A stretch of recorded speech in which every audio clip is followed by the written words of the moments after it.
First Lady Melania Trump's four-nation tour of Africa stops in Kenya, where the spotlight is on animal conservation efforts. A Congolese doctor who has treated thousands of rape victims is a co-winner of this year's Nobel Peace Prize. And a closer look at the African dance taking the world by storm. Africa 54 starts right now. Good evening, I'm Esther Gidui. You are in for Vincent Makori. This is Africa 54. U.S. First Lady Melania Trump is in East Africa Friday visiting Kenya, where she is highlighting the nation's animal conservation efforts as her week-long four-nation tour of Africa continues.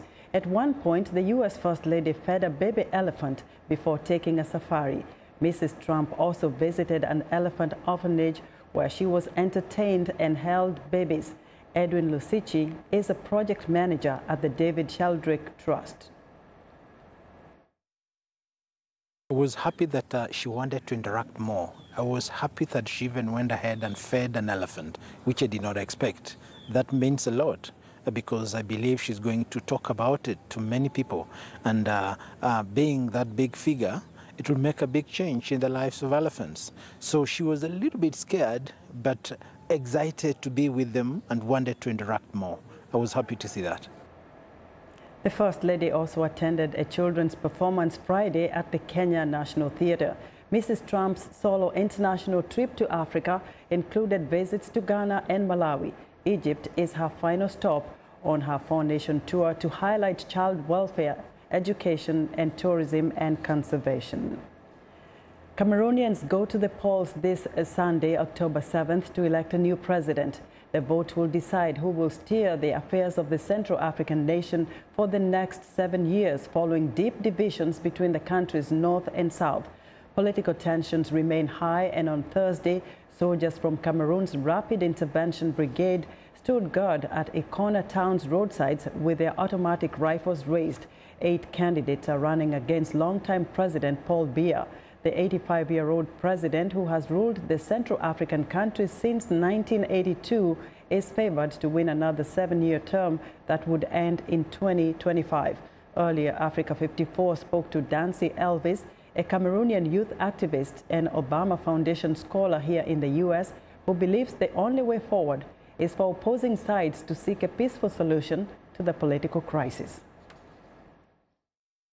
And so I think the only solution is if the government decides to call for a general amnesty, call for everybody for reconciliation and to dialogue, then there is a way forward that maybe this can appease those who want separation to think back of a unified Cameroon. All the separatists have said there will be no election in the northwest and southwest region of Cameroon. So there are military people present, they are burning and shooting. Some of the separatists too are killing military people. Many military people have lost their lives, so it's also human life that is being lost, which we all condemn. The military has vowed that there must be election in southern Cameroon, and the separatists has vowed that there should be no election. As I speak to you, there is a complete shutdown in the northwest and southwest region because the separatists have asked everybody to stay home. There should be no movement. Armed separatists are vowing to stop the election in English-speaking areas, potentially disenfranchising about 1 in 5 voters, and ironically helping President Paul Biya, who heads a Francophone-dominated government, extend his 36 years in power. Meanwhile, Cameroonian singer Leslie has released a song calling for peace in the Anglophone region of Cameroon ahead of Sunday's election. The hope, she says, is for the song to unite the minds of Cameroon's people and politicians in finding a solution for the Western Anglophone regions which have been gripped by violence. Here's VOA's Maria Madiallo.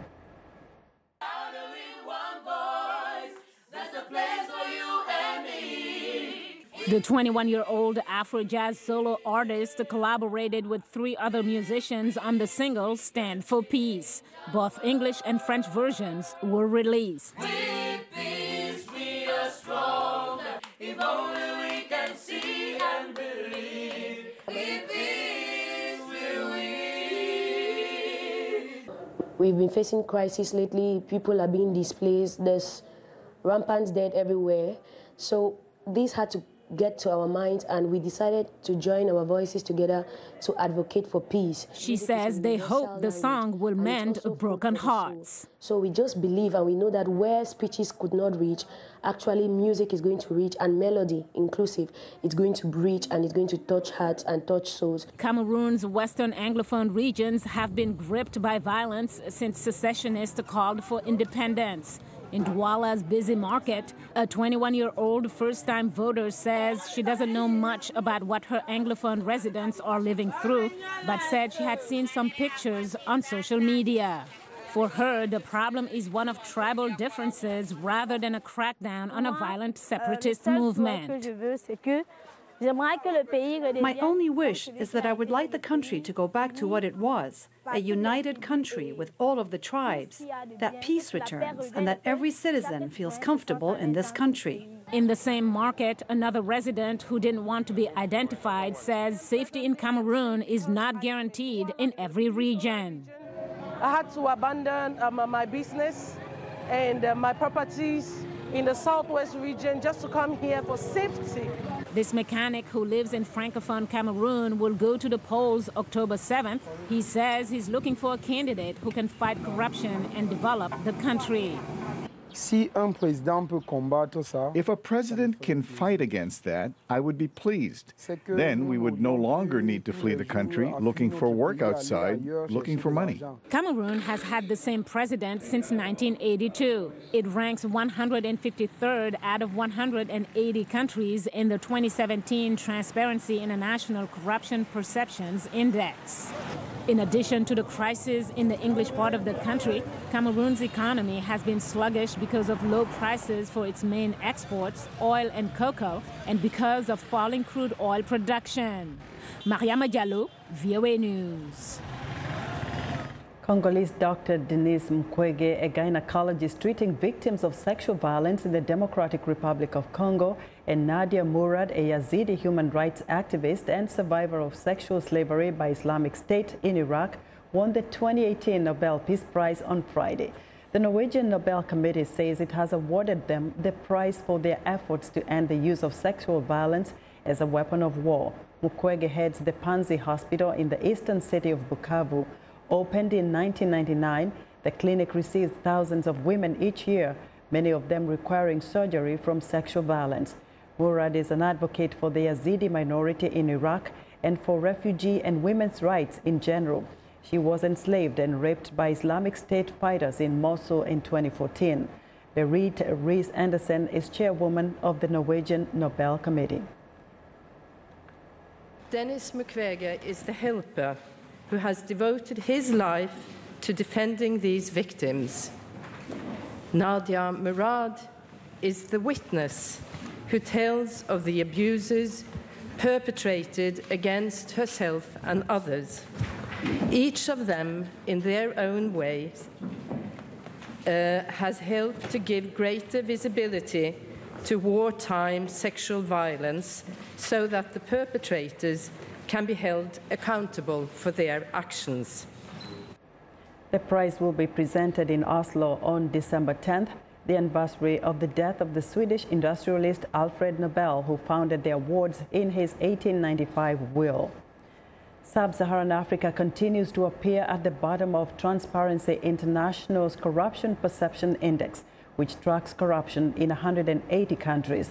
This year, during the 73rd session of the United Nations General Assembly in New York, several African leaders took the fight against corruption to the world body. VOA's Paul Ndiho reports. Tackling corruption remains an uphill battle for most African countries. Transparency International, a leading global watchdog on corruption, says African nations are performing very poorly, even though some of the continent's leaders are leading the fight against corruption. For example, Nigerian President Muhammadu Buhari has taken steps to fight corruption. Speaking at the UN General Assembly, Buhari called for greater cooperation between African countries and to fight the illicit flow of funds across international boundaries. Fight against corruption, therefore, involves us all.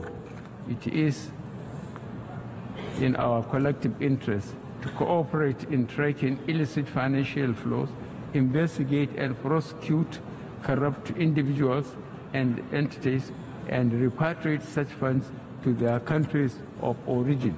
In Kenya, President Uhuru Kenyatta is cracking a whip on corruption, but critics say he has been slow to pursue top government officials until recently, when he asked all civil servants, public procurement officers and accounting officers to undergo a lifestyle audit. Now President Kenyatta has taken his fight to the United Nations.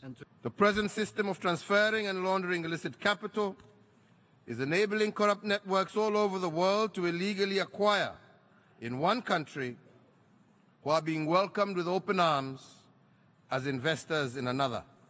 It has become clear to citizens all over the world that what is enabling the illegal and illicit conduct of corrupt individuals and companies is globalized financial and legal systems. Angolan president has taken on corruption more directly than any of the country's previous administrations, most notably with the arrest of Jose Filomeno, the son of former President Jose Eduardo dos Santos, over illegal transfer of $500 million from state funds to a holding account in Britain. Jose Filomeno is being detained on allegations of money laundering, embezzlement, and fraud. High-level corruption scandals have also tainted the administration of Edgar Lungu of Zambia. The president fired a senior government official after the British government suspended aid payments to the country amid allegations of corruptions of up to $4.7 million in aid payments that may have been embezzled. Finland, Sweden, and Ireland have also suspended aid to Zambia, pending the outcome of the far-reaching investigation. Still in Southern Africa, Emmerson Mnangagwa, the new president of Zimbabwe, speaking to a diaspora audience in New York, he vowed to fight corruption. Corruption. Pasinayo. We will fight corruption. In Liberia, containers full of newly minted currency worth more than 100 million have gone missing. The cash is said to have been shipped from Sweden late last year in the midst of Liberia's elections to choose a successor to President Ellen Johnson Sirleaf. The disappearance has caused public outrage in a nation that has long been dogged by corruption scandals. South Sudan remains at the bottom of the Corruption Perception Index. Corrupt South Sudanese officials are alleged taking illicit funds derived from the 4.5-year civil war and investing it in Uganda and Kenya. A report released by the US-based Enough Project last year indicated that several South Sudanese leaders have invested ill-gotten wealth in neighboring countries.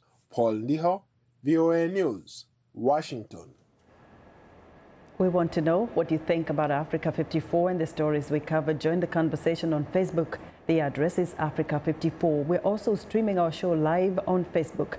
Check us out and share our show with your friends. Still ahead on Africa 54, a South African dance takes off on social media and around the world. But first, a look at Friday's headlines.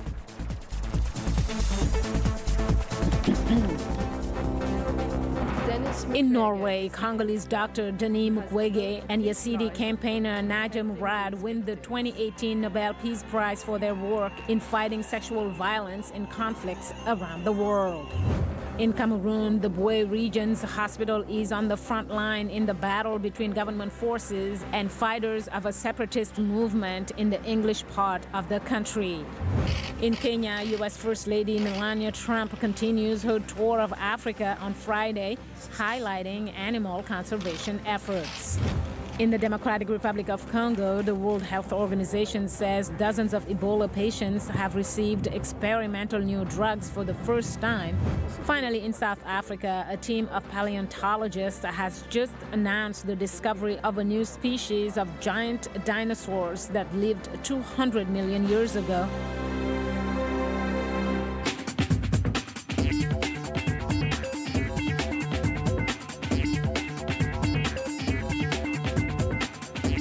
Welcome back to Africa 54. Here's what's trending.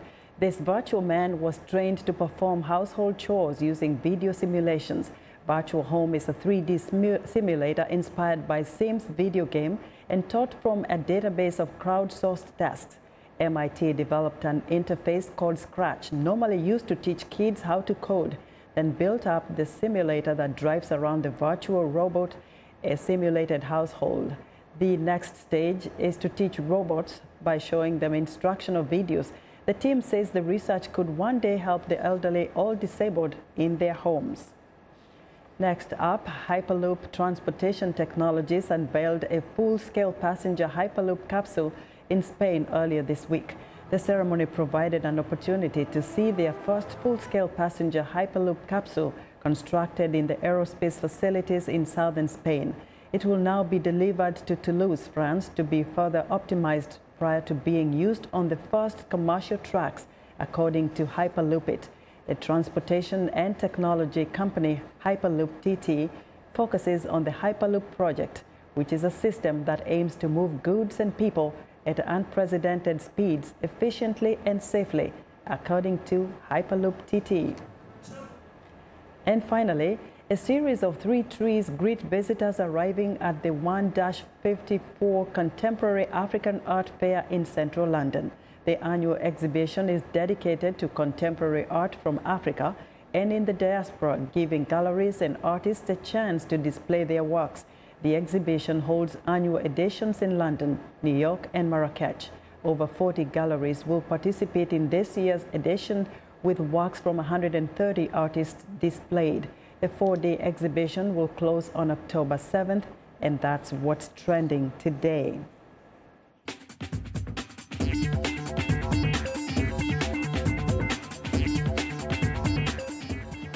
Dancing is an important element of most African cultures, usually packed with nuance specific to a particular location. Dance plays an important role in the way people communicate, interact, or celebrate each other. But in the age of social media, some of these dances with roots in Africa have gone viral by being adopted by millions of young people around the world.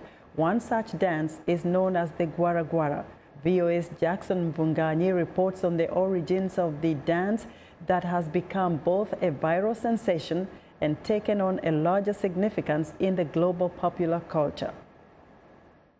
From Funana to Dombolo, Kizomba to the Shaku Shaku, the African continent is home to hundreds of dance styles, both traditional and contemporary. These dances reflect a tapestry of cultures and traditions of people in the different regions around the continent.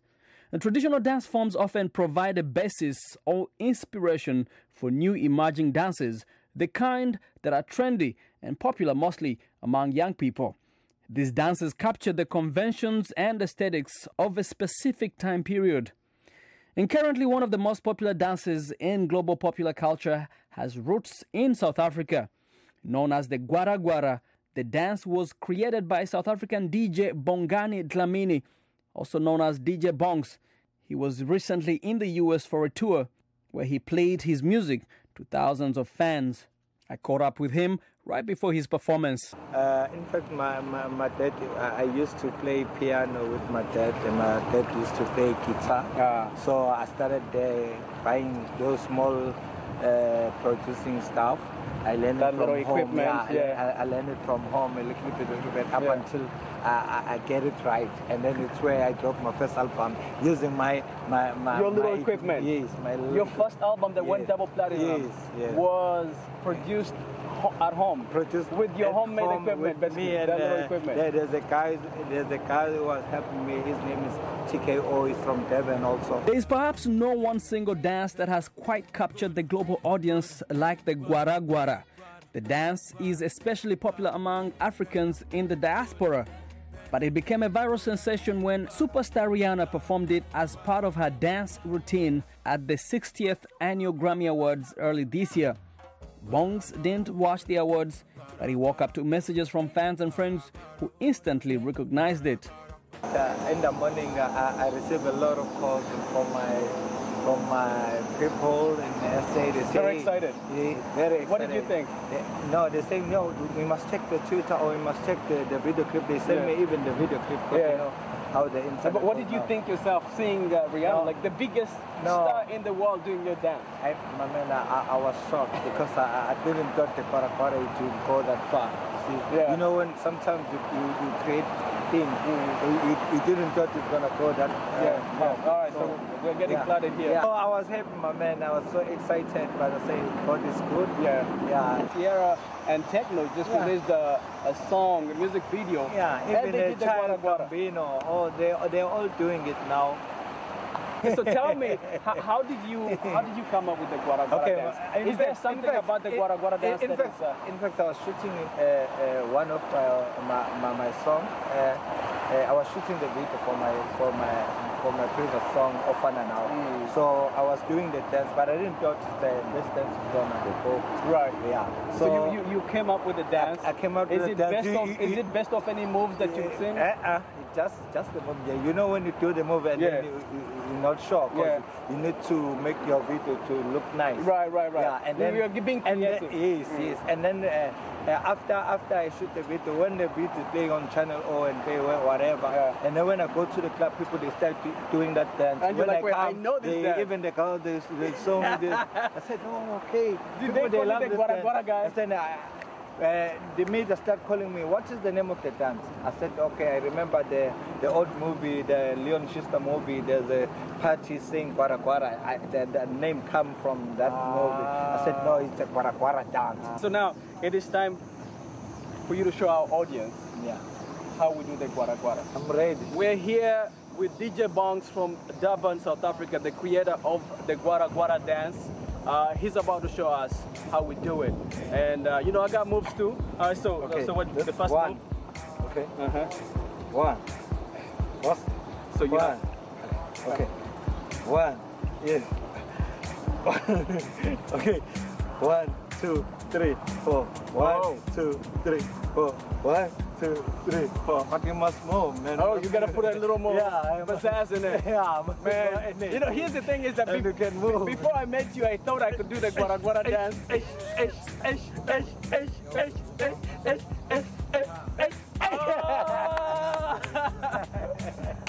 I like it.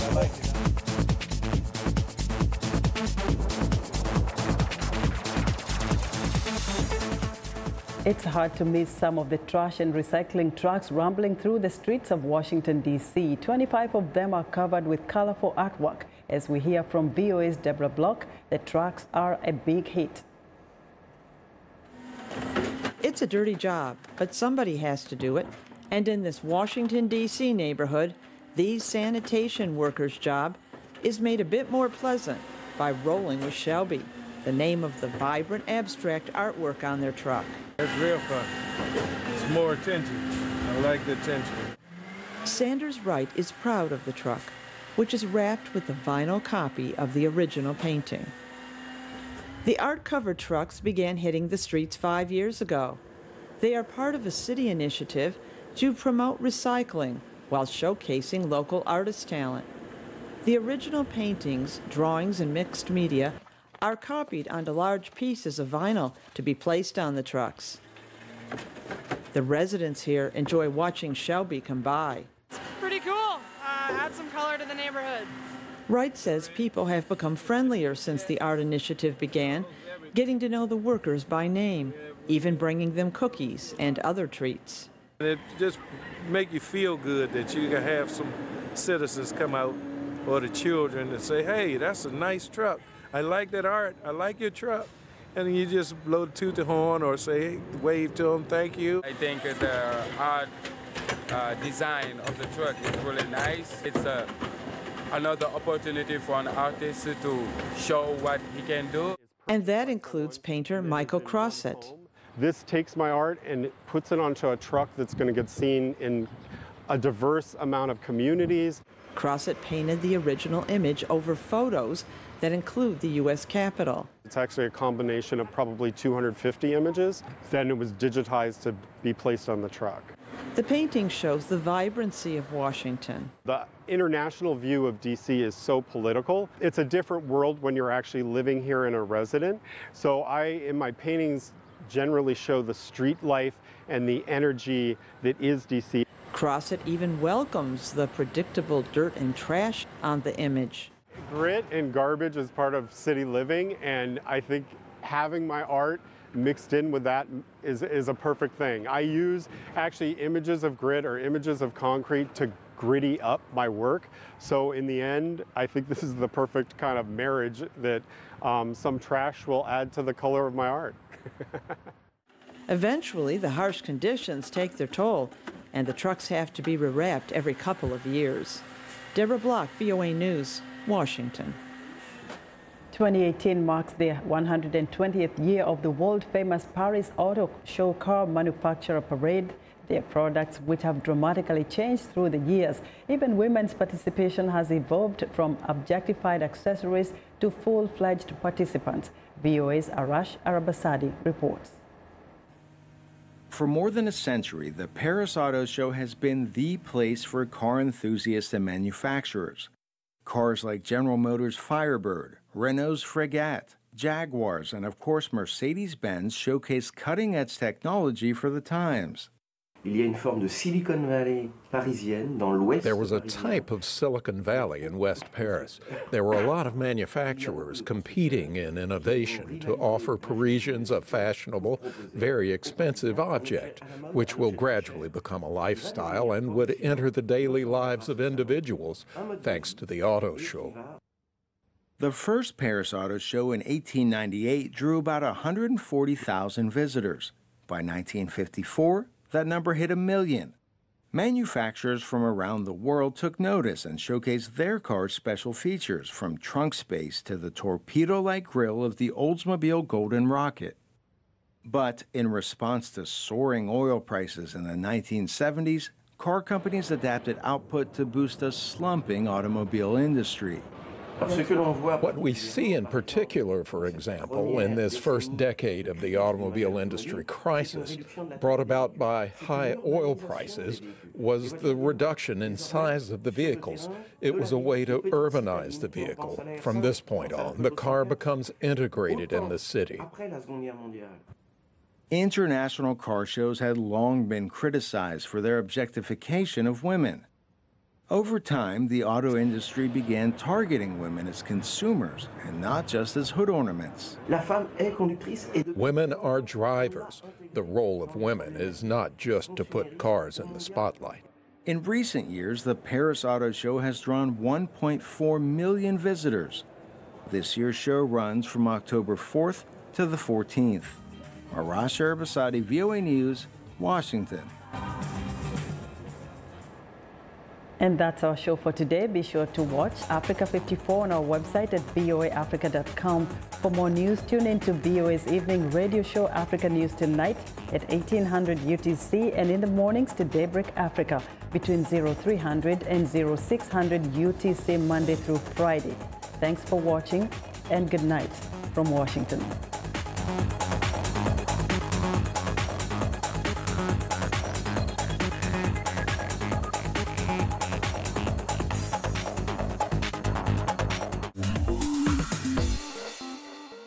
Welcome to English in a Minute. Removing a pea or nut from its pod is called shelling. But what does it mean to do this? To shell out. Did you see that diamond ring on Marcy's finger? I did. How much did Dave shell out for that? I heard it was $10,000.